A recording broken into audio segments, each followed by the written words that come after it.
Welcome at last to the Big Tent. I'm Geraldine Doogue, and we've arrived at our new beginning, and very glad indeed to have you join us as we embark on this venture to explore some futures that might await, let's put it like that.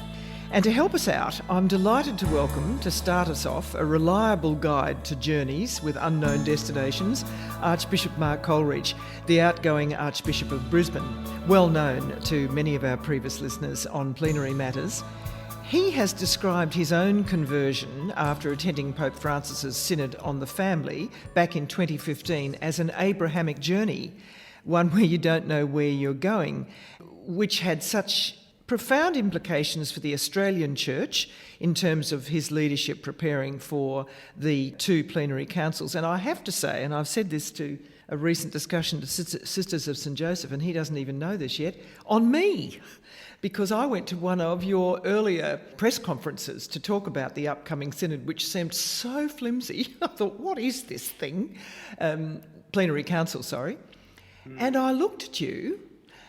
You know, I know you a little bit anyway, and I thought, God, something's happened to this man.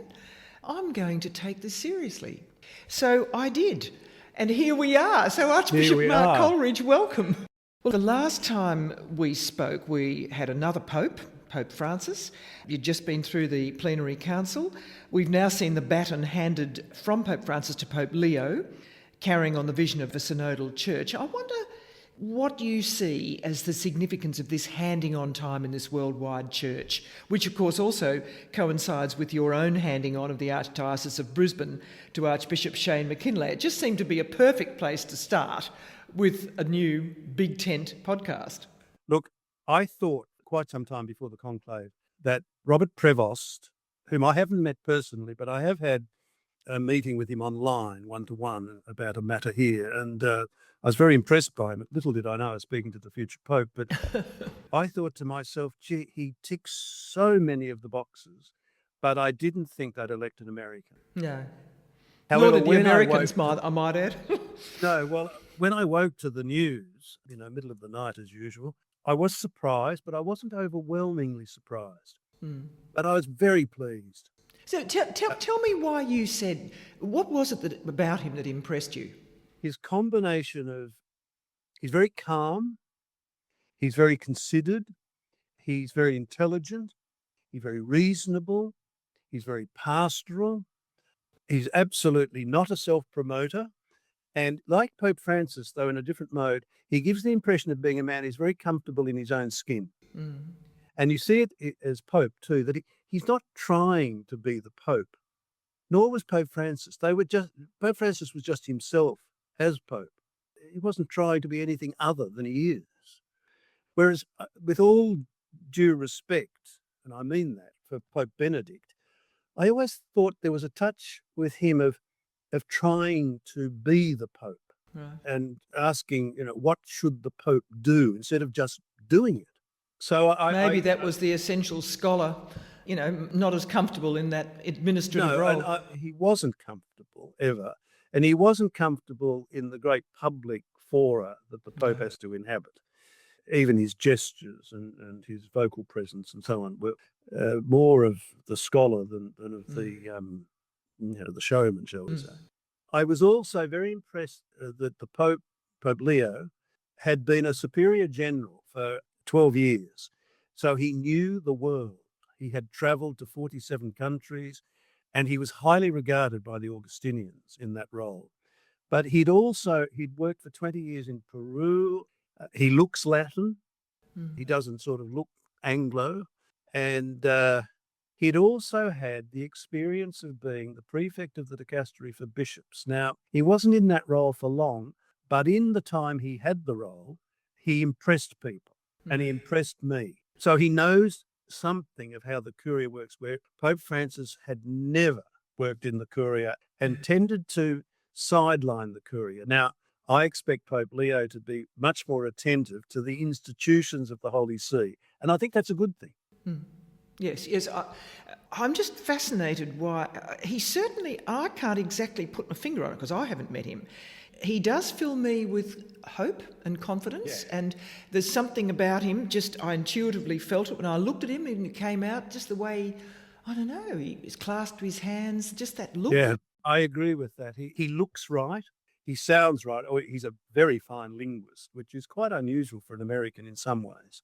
I don't want to sound patronizing towards my American friends, but he's an exceptionally good linguist. Yes. Some are saying he's a bit too slow to use English, but even to have an Anglophone Pope, now that may look a secondary thing, but I'm not sure that it is in the world that we know, because English is the international language. Now, mind you, Pope Francis had no English, but it didn't seem to No, stop him. he was the master of the gesture. Look, two things. I just want you to reflect on him being an Augustinian, because I think a lot of us don't, honestly, I have to confess, I don't, I know they exist, but I don't know a lot about them. And I mean, when do you think we need to see a sort of apostolic letter or an encyclical from him so that we have an idea how he thinks? At the moment, I'm guessing. What I heard, and it may or may not be true, I mean, the Vatican floats on a sea of rumour, but that he spent a considerable amount of the time up at Castel Gandolfo, supposedly having a break, but beginning to draft his first encyclical. Now, the first encyclical letter of any pope, at least in the modern era, has been a kind of programmatic statement. It certainly was with John Paul II, Redemptor Hominis, and you could go Ecclesiam Suam with Paul VI and so on. So I'm expecting him at some stage to produce a first encyclical that will be programmatic in some sense. I have heard that it may focus upon AI and the great threshold that it represents. And he's made that reference already to Leo XIII, kind of led the church across the great threshold of the Industrial Revolution, that Leo XIV may well see himself leading the church across the new great threshold of the digital revolution, because we're heading somewhere, but none of us knows exactly where we're going with AI. No. But its implications and consequences look to be extraordinary, and that it's going to affect every aspect of life, it seems. So, yes, I think we will. He's not a scholar, but neither was Francis. Francis had prophetic insight, though, and he had some excellent people writing for him. And Francis produced Evangelii Gaudium at the start of his pontificate, and it was a cracker. I can remember reading it at the time, and I, as one who worked in the Secretariat of State and wrote stuff for the Pope, I was reading that. I thought to myself, this is an idiom, the like of which we've never seen in the papal magisterium, that it has had a vividness, a poetic feel for metaphor. It was simple language, but it was profound at times. And it was, I found it exciting. Now, I thought I was beyond being excited by papal texts, but it was an extraordinary document, and I still think it is. And it's seminal in a way that perhaps Evangelii Nuntiandi was with Paul VI. So Francis may not have been a scholar, but he produced some truly epochal documents. Laudato Si was another one, it seems to me. So, and he's got, Pope Leo will have writers around him. And so on. Look, the Pope, in the old days, as you know, the Pope always said we, never I. It's changed in recent times, and thank God it has. But in some ways, the royal we was more accurate than the I, because the Pope is always first person plural. John Paul II wrote every word of his first encyclical, but he was a genuine scholar and a genuine writer. So he wrote every word of Redemptor Hominis. But surely Benedict was too, wasn't he? Oh, absolutely, yeah. But they can't do it on their own. It's just impossible. But by the end of John Paul II's time, and that's when I was engaged in the work of the Secretariat of State, he was writing virtually nothing. But he had to sign off, because by then he knew, those writing for him knew the way he thought and wrote. So the speechwriters could get inside his mind and heart and soul and write in his style. So what about the Augustinian context? Well, I'm not sure. Augustine, to whom they look, is so monumental, it's hard to sum him up in one line. The whole thing of faith and reason. Interiority? Interiority is certainly part of it. I mean, Augustine invented autobiography, really, when he wrote the Confessions. Mm. The late antiquity, or any antiquity, had never seen anything like the Confessions. So that interiority is certainly at the heart of Augustine. The whole thing of love, which can sound sort of trite almost, but it isn't. That sense of the burning love of God is a very strong thing in Augustine. Also, the dialogue with culture, Yep. because Augustine was himself, classically trained. So Pope Leo is not going, if he is genuinely in Augustinian tradition, he's not going to be turning his back on culture. But when I talk about love, I think he is going to, and he's made this clear already, he's going to work very hard at bringing the church together, because there is serious polarization. And Pope Francis, despite himself in some ways, could be a polarizing figure. I mean, he was loved by many, and I was one of those. He was loathed by others for whatever reason. Now, I think Pope Leo will seek to bring the church together, or to do what he can. I mean, there's no simple solution to the kind of polarization we're seeing, because it's not only in the church, it's in cultures. Well, indeed, I wanted to quote you a great line that I've picked out from Thomas Harlech, the Czech cleric, who humanity stands at a crossroads, he says. Our whole planet is undergoing a process of profound transformation, geopolitical, social and cultural. Not only traditional religious certainties, but the certainties of the secular world are shaken. Yeah. No, whole that is human true. family deeply divided over which direction it should take. Yeah, well, see, Harlech is one of the shrewdest and best readers of culture that I've ever heard or read. Yep. He was in Brisbane some time ago, and I've heard him a couple of times, and I've certainly read his stuff, and he's a voice seriously worth attending to. But the kind of thing you see in the USA is not an isolated phenomenon. And it's not just political polarization, it's certainly that. But there are profound cultural disjunctions and polarizations. But you're seeing it elsewhere too, and not dramatically in Australia, but there's enough of it here. And you saw it particularly in a moment like the referendum, the lead up to the referendum, which was certainly not Australia at its best in my view, where a kind of polarization emerged that surprised me, frankly. But you've got to look at Europe and other parts of the world to see that cultural polarization that becomes political polarization is very much upon us. And how does the church intervene there and offer hope, which is, I think anyway, it's sort of primary, well, it's one of its primary offerings. Well, in many ways it is its primary task. Then it's true of the Bible too. In a sense, all that the Bible has to offer is a genuine hope as distinct from a cosmetic hope, born out of hopelessness, or what seems to be hopeless. Look, I think the church has to give witness to the fact, humbly and with considerable shedding of blood, sweat and tears, to the possibility of living with difference in a way that doesn't lead to the kind of polarization we're seeing. Now, this is not easy, because the church can end up as polarized as the wider culture. But I think we need to be a sort of a counterculture embodying the possibility of embracing each other as brother and sister, even though we might see things very differently. Well, see, this is really why we have nominated the Big Tent as our, calling card, because, in fact, in your marvellous podcast series on Jerusalem, the Navel of the Earth, you talk about, which I didn't know, that there are not one but three prophets Isaiah.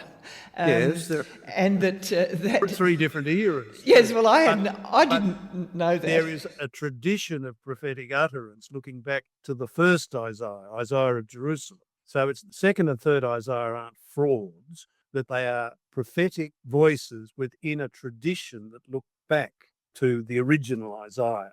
Yes. And individuality wasn't a value in those days. So, we don't know who second Isaiah was. A different kind of poet than first Isaiah. We don't know who third Isaiah. We can say when they prophesied, when their ministry took place. So it was a brand sort of thing, wasn't it? Brand Isaiah. Anonymity, if I could just go a bit biblical, anonymity is an art in the Bible, because the authors, by and large, they don't want you to look at them and their majestic skills, because they're seeking to glorify God. Look at God, not me. So, it's a tradition of prophetic utterance where they don't want you to know who they are. Certainly, that's not the mode of the moment, is it? But it No, was it's the not. second Isaiah during the 6th century BC, you told me, who has inspired our podcast titled The Big Tent, which also came from the Synod Continental document. Enlarge the space of your tent, spread out your tent cloths unsparingly, lengthen your ropes and make firm your pegs. I mean, it's absolutely glorious. And you make the point that this Isaiah lived at a time of return from exile, looking to rebuild Jerusalem, a task that certainly felt overwhelming. High vision for low morale, I think you call it. It's really cute. I happen to agree with myself. You happen to agree with yourself.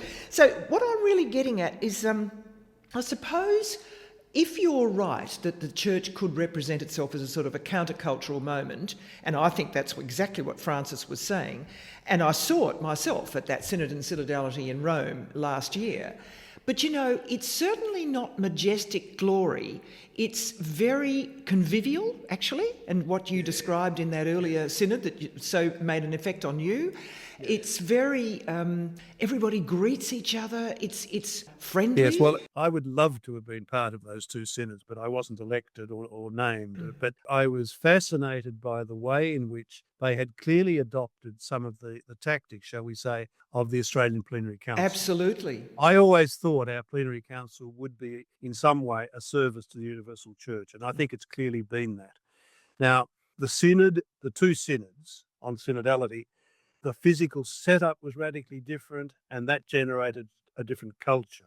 And to have people who are not necessarily bishops or even clerics, that too makes a big difference.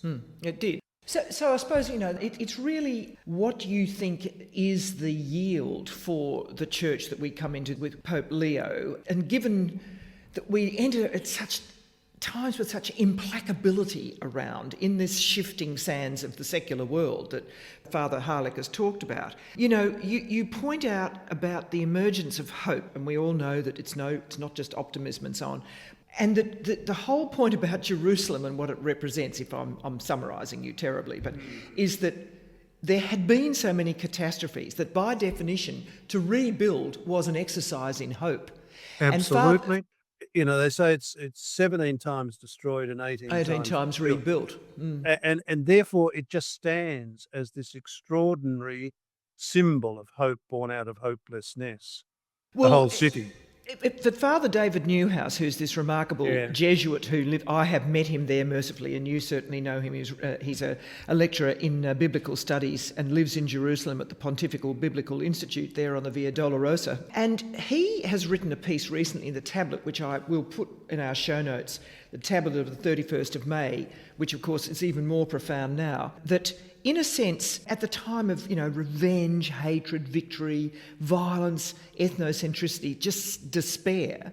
And yet, he said, Nazi Germany and apartheid South Africa, which play a role in his own history, are memories of the past. This is a consolation in times of present darkness and gives birth to an occasional glimmer of hope in Palestine, Israel today. Now, I like that. I cling on to that. But a lot of people I have discovered, particularly in present times, say, oh, look, that's hopeless what that's pathetic, you know? Don't give me that. Now, how do you deal with that? That's very true. I mean, I'm as aware as anyone of the seductions of hopelessness, giving up and retiring to a private world. But I think that's a fatal mistake. It's a form of suicide, in fact. See, the kind of thing that David Newhouse is saying is right at the heart of the Bible. Because the Bible proclaims a hope born out of what seems to be hopeless. And the Bible rubs your nose in what seems to be hopeless. And keeping in mind that biblical religion, and we're part of that, begins with the liberation of slaves against all the odds. And everything flows from that. And what God, according to the Bible, what God does then is he gathers together a community of slaves set free in a world that says, once a slave, always a slave. Abandon hope, all you who enter here. Dante's inscription over the gateway to hell. Now, therefore, ancient Israel, according to Scripture, is the counter society of God. Now, counter society is important, to underline the counter, that in a world that says, once a slave, always a slave, a counter society says and embodies the truth of what is said, that slaves do come free. And the only thing that the God of the Bible is good at doing, really, is what seems impossible. Now, if you look at the Middle East at the moment, if anything looks hopeless or peace, looks just impossible, what biblical religion says, and therefore what the church has to say, because the church is a counter society, is no, there is hope. We're going to act and speak on that basis. We're not going to give in to the seductions of hopelessness.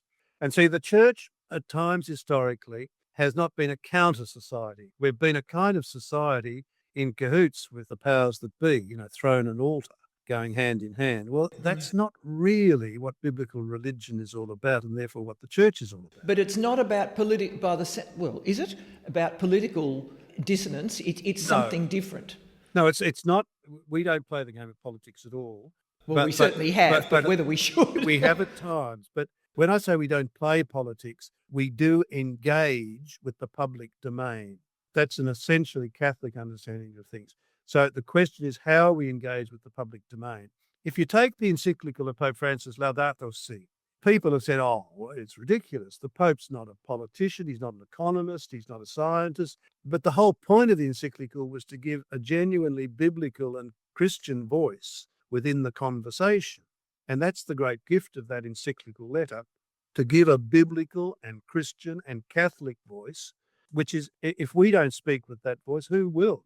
Now, of course, as you look back over your long career in the church, I just wonder what role our plenary councils played. As I've said earlier, you had a big impact on me, watching you go through something very big in setting up that both those plenary councils back in the early 2020s. But I wonder how you think about it now. That synod that you mentioned back in 2015 was, you used the word conversion. I'm not sure it's, the word I've tended to use is awakening. Right. Which was a word, interestingly, that Joseph Ratzinger, before he was Cardinal and Pope, used of the bishops as a body in the Second Vatican Council. He says, it's in a work that he wrote just after the council, so he was still quite young, but he said that the great event of the council was the awakening of the bishops. And I think in some ways he was right. And if you study the history of Vatican II, you can see the bishops as a whole awakening. Now, in my own reading with the eye of faith, if that's not the work of the Holy Spirit, I don't know what is. Because what Vatican II became was utterly different than what was imagined at the start. And what it produced was so different from the documents that were produced initially by the curial officers. The crucial thing for me at that synod was understanding what synodality really meant, because I actually experienced it. Halfway through that synod, it seemed to me and to plenty of others to be going nowhere. And I thought to myself and said to others, there is no way that we are going to produce anything that's worth producing. This is a mess. The process continued, and then there was a remarkable event. Pope Francis and all of us were sort of shepherded into the great hall, the audience hall downstairs, for a commemoration of the 50 years of synods of bishops since the Second Vatican Council. It began as the quintessential Latin talk fest. Speaker after speaker getting up and speaking, often in fairly tedious ways, and sometimes in very bad Italian. At the 2-hour mark, we were told we could stand up and stretch our legs. Oh, God, right. And at that stage, I and I'm sure others were thinking, get this over with. And at the very end, the Pope stood up to speak. Now, Pope Francis was no orator. He could be a most effective speaker, but he was not an orator. And he started in that low tone that he used to have at times. And again, we were all thinking, for goodness sake, make this short and let's go to lunch. But he got into his stride and he gave a talk on synodality that was electrifying. You could feel the mood in the hall change as the speech went on. And I thought to myself about halfway through it, now is the moment for the Australian bishops to decide for a plenary council or a synod, something, because we've been talking about it for years and years and years. So that speech by the Pope, it was brilliantly illuminating. Then by the end of the synod, we did achieve something that it wasn't the last word, but it was thoroughly worth achieving. We came up with the final document. and we voted paragraph by paragraph. It had, I think it was something like 92 paragraphs, and you had to get 2/3 of the bishops to vote for it to be accepted. And every paragraph was accepted, some of them only just. But when we got to the 92nd paragraph and it was accepted, the whole hall, everyone, including the Pope, stood up and applauded. Wow. Extraordinary moment. Yeah. And it was a combination of relief, amazement, gratitude. It was a very complex moment emotionally, and I think for all of us. And eventually it produced the somewhat controversial document, Amoris Laetitia. So that synod was an awakening for me. And it was out of that experience of awakening that I spoke to the bishops when I came back from the synod. I spoke about the experience, and I said, now is the time to move towards a plenary council or a synod. And that's what happened. It was an extraordinary experience. I mean, that second assembly, when halfway through we reached a moment of genuine crisis, the whole thing could have unravelled. But on the contrary, that moment of crisis made that second assembly. And we talked to you then, and I remember your face and your sort of contained agony, thinking we must get beyond this. Now, my final question is, you are finishing up very soon, this gig. Is there another gig to come? Well, I have to say that moving into retirement is more complex practically and psychologically, even emotionally and spiritually, than I had imagined. And that will continue once I do enter into retirement beyond the installation of my successor on the 11th of September.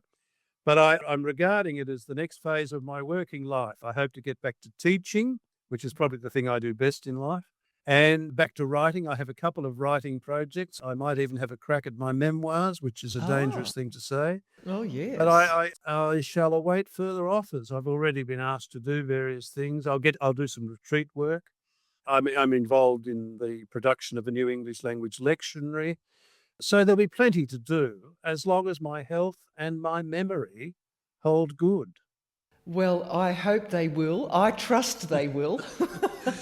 Well, thank you very much indeed. I mean, I think it's been a pleasure, wonderful. Geraldine. Every time I have a chat with you, it's a pleasure, I have to say, over the years. So who knows, we might talk again. We just might indeed. Okay, Archbishop Coleridge, thank you very much indeed. Thanks, Geraldine. A pleasure. Archbishop Mark Coleridge, really speaking, I suppose, about the long-term commitment that he's had and where he heads from here. Now, I do invite you to look out for our new website, thebigtentpodcast.com. The link is in the show notes, which also includes links to plenary matters. We'll archive all of our plenary matters for those still catching up. We're rebadging our Facebook group as well, so look out for our new logo. We're very excited by it. We've worked hard, Julie Thorpe and I. And Daryl Butler, I must call out Daryl Butler from Itchy Brain Solutions, who's been absolutely fantastic to work with as we try to really think through what we wanted to suggest by the depictions that we use on our tile and also on the Facebook page. So let us know what you think. We're quite happy to hear, good, bad and ugly responses. It's quite a creative business, actually, this. I think Julie and I have learned an enormous amount. And watch out, please, for episodes to come. Lana Turvey-Collins, who with Mark Coleridge was instrumental in setting up Australia's Plenary Council. We'll catch up with her big new thing. We're going to bring you a conversation with a Latin American lay leader, Mauricio Lopez. He was in Australia recently for this year's 40th anniversary of the Helder Camara lecture series, and Julie Thorpe's marvellous book on it, Reasons for Hope, which I thoroughly commend to you. It was released on that night, which was a marvellous night in Melbourne. And we're going to introduce you to two new co-hosts, Grace Brennan and Joe Wiebe, as we start to enlarge the space of our podcast, both in generational span, but also spanning beyond the institutional structures and language of the church, because they're both searchers, searching for refreshment and enhancement of their own faith in their own personal life, and with an eye to church refreshment. That's that sort of quinella that we're going to be trying to pursue, because I think that's how we interpret the synodal way And Archbishop Mark was just talking about that. You experience and you think, yes, I want that. Sometimes hard to put words to, but surely got to be I think anyway, in the best interests of the church in really setting us up for the rest of this 21st century. So thank you so much for your time today on this first big outing. A huge thanks to Julie Thorpe, who's governed a lot of the discussion that we've had with Daryl and really imagining where we are now. So your thoughts, most welcome. Repeat, most welcome. Bye-bye for now.